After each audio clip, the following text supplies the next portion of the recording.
మీ business ఏదైనా మీ ఊర్లో promotion చేయాలంటే అది సుమన్ టీవీతోనే సాధ్యం. ఇప్పుడే సంప్రదించండి. నమస్తే సుమన్ టీవీ. ప్రస్తుతం మనం పిఠాపురం నియోజకవర్గం కొత్తపల్లి మండలంలో ఉన్నాము. ఇక్కడ కొత్తపల్లి గ్రామంలో సురక్ష ప్యాలెస్ దగ్గర భారీ ఎత్తున మెగా అభిమానులు గ్యాదర్ అయ్యారు. దీనికి ప్రధాన కారణం 2024 ఎన్నికలకు సంబంధించి జనసేన అధ్యక్షులు పవన్ కళ్యాణ్ గారు పిఠాపురం నియోజకవర్గం నుంచి పోటీ చేస్తున్న సంగతి అందరికీ తెలిసింది. అయితే దీనిలో భాగంగా ఆల్ ఇండియా యువత చిరంజీవి యువత అధ్యక్షులు ఎవరైతే ఉన్నారో రమణ స్వామినాయుడు గారి ఆధ్వర్యంలో మెగా అభిమానులందరినీ కూడా ఒక చోట గ్యాదర్ చేయడం జరిగింది. దీనిలో భాగంగానే ఇక్కడ సురక్ష ప్యాలెస్ దగ్గర మీటింగ్ అయితే జరుగుతుంది. 24 ఎన్నికలకు సంబంధించి పిఠాపురం నియోజకవర్గంలో పవన్ కళ్యాణ్ గారికి మద్దతుగా ప్రతి మెగా అభిమాని సంఘీభావం తెలపాలి, ప్రతి ఒక్కరూ తమ సహాయ సహకారాలు అందించాలనే ఉద్దేశంతో ఇక్కడ మీటింగ్ ఏర్పాటు చేయడం జరిగినట్టు తెలుస్తుంది.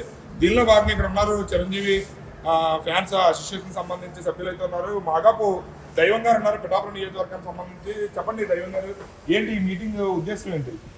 పిఠాపురం మండలం పవన్ కళ్యాణ్ జనసేన అధ్యక్షుడు పవన్ కళ్యాణ్ గారికి అత్యధిక మెజార్టీతో గెలిపించడానికి మేము మెగా ఫ్యాన్స్ అందరూ కలిసి స్వామినాథ్ గారి ఆధ్వర్యంలో మీటింగ్ పెట్టుకున్నామండి.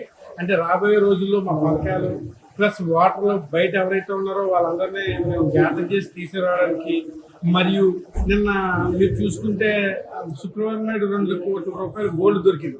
అలాంటి పథకాలు వాళ్ళు ఏమన్నా సరే ఇచ్చినా సరే అవన్నీ ఆపడానికి మేము ఆత్మీయంగా కలుసుకొని సమావేశం పెట్టుకోవడం జరిగింది. ప్లస్ ఓటింగ్ బయట నుంచి ఎంతమైతే ఉన్నారో అందరినీ తీసుకొచ్చి ప్రతి ఓటు పోలేలా చూసి అత్యధిక మెజారిటీతో పవన్ కళ్యాణ్ గారిని గెలిపించాలని కోరుతున్నాం. ఇటు ముద్రగడ పద్మనాభం గారు అయితే పవన్ కళ్యాణ్ గారిని అసెంబ్లీలో అడుగు పెట్టను, ఆయన ఓడిపోవడమే నా జయం, నా పేరు కూడా మార్చుకుంటాను, పవన్ కళ్యాణ్ గారు ఓడిపోయిన తర్వాత నా ఓడకపోతే కనుక నా పేరుని పద్మనాభ రెడ్డిగా మార్చుకుంటానని చెప్పి ఆయన స్వచ్ఛందంగానే ప్రకటించారు. దానిపై మీరు ఏ విధంగా స్పందిస్తారు? దాని మీద నేను స్పందించే కంటే వాళ్ళ అమ్మాయి క్రాంతి గారు నన్ను స్పందించారు. ఆవిడ పెట్టిన వీడియో జస్ట్ 5 నిమిషాల్లో 2 లక్షల మంది వ్యూవర్స్ చూడటమే కాకుండా ఫేస్బుక్ యూట్యూబ్ని రాక్ చేసింది. అమ్మాయే చెప్పింది మా నాన్నగారిని వైసీపీ వాళ్ళు వాడుకుంటున్నారని. కాబట్టి దాన్ని నేను స్పందించక్కర్లేదు. ఆయన ఎంత దారుణమైన స్థితిలో ఉన్నారంటే ఆడపిల్లని అందరూ మనం ఎంత గౌరవంగా చూస్తాం. అలాంటిది ఆయన ఆ అమ్మాయికి పెళ్లి చేసాం మా ప్రాపర్టీ కాదన్నారు. కాబట్టి ఆయన స్థితి అక్కడే మనం అర్థం చేసుకోవచ్చు. పుట్టింటి ఆడపిల్ల మనకి ఎప్పుడూ మన ఆడపిల్ల కింద లెక్క, మన ఆడబడుచు. అలాంటి ఆవిడ చెప్పింది. ఆవిడ వాళ్ళ తండ్రి గారు ఏమంటున్నారు, జనసేన వాళ్ళు చెప్పిస్తున్నారు ఆవిడ నా ప్రాపర్టీ కాదంటున్నారు. సో దాన్ని బట్టి పవన్ కళ్యాణ్ గారిని ఓడించడానికి వాళ్ళు ఎంత నీచానికి దిగబడుతున్నారో దీన్ని బట్టి మనకు అర్థమవుతుంది. చెప్పండి, పిఠాపురం వాసిగా మీరు ఒక కాలేజీ కూడా నడుపుతున్నారు. అయితే ప్రజల స్పందన మీకు బాగా తెలుసు. ఇక్కడ ప్రజల స్పందన పవన్ కళ్యాణ్ గారు పోటీ చేయడం పట్ల ఏ విధంగా స్పందిస్తున్నారు? అంటే 2024 ఎలక్షన్ ముందు వరకు పిఠాపురం నియోజకవర్గం అంటే ఎవరికి తెలియదండి. ఇప్పుడు దేశం అంతా పిఠాపురం వైపు చూస్తుంది. 2024 పవన్ కళ్యాణ్ గారు అత్యధిక మెజార్టీతో నెక్కిన తర్వాత అభివృద్ధిని ప్రపంచం అంతా చూస్తుందని మేము సగవిధంగా గర్వంగా చెప్తాం. అంతేకాకుండా ఇక్కడ మెజార్టీ విషయంలో కూడా మేము చాలా చాలా చాలా ఆశతో ఉన్నాము. 1,00,000 ఓట్ల కంటే అత్యధిక మెజార్టీ వస్తుందని ఆశిస్తున్నాం. పవన్ కళ్యాణ్ గారు కనుక పిఠాపురం నుంచి ఎమ్మెల్యేగా గెలిస్తే ఏ విధంగా అభివృద్ధి చేస్తారని అనుకుంటున్నారు?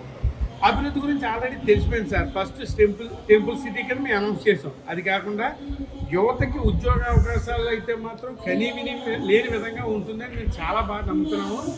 ఈ పథకానికి మాకు ఇన్కమ్ ఎలా వస్తుందంటే మేము ఆదాయాన్ని పెంచుతున్నాం. ఆదాయాన్ని పెంచి యువతకి ప్రతి యువతకి కూడా ఉపాధి కల్పించడానికి చూస్తున్నాము. దానికి సంబంధించిన ప్రణాళిక పవన్ కళ్యాణ్ గారు నామినేషన్ వేయకుండానే చేసాం. ప్రపంచ చరిత్రలో నామినేషన్కి స్వచ్ఛందంగా ఎంతమంది నాయకులు రావడం అనేది ఒక పవన్ కళ్యాణ్ గారికి మాత్రమే సాధ్యం. చెప్పండి, పవన్ కళ్యాణ్ గారికి పిఠాపురం నియోజకవర్గానికి ఎంత మెజార్టీ వచ్చే అవకాశాలు ఉన్నాయి? అంటే 1,00,000 కంటే ఎక్కువ రావడానికి మేము ప్రయత్నిస్తున్నాం. Thank you sir.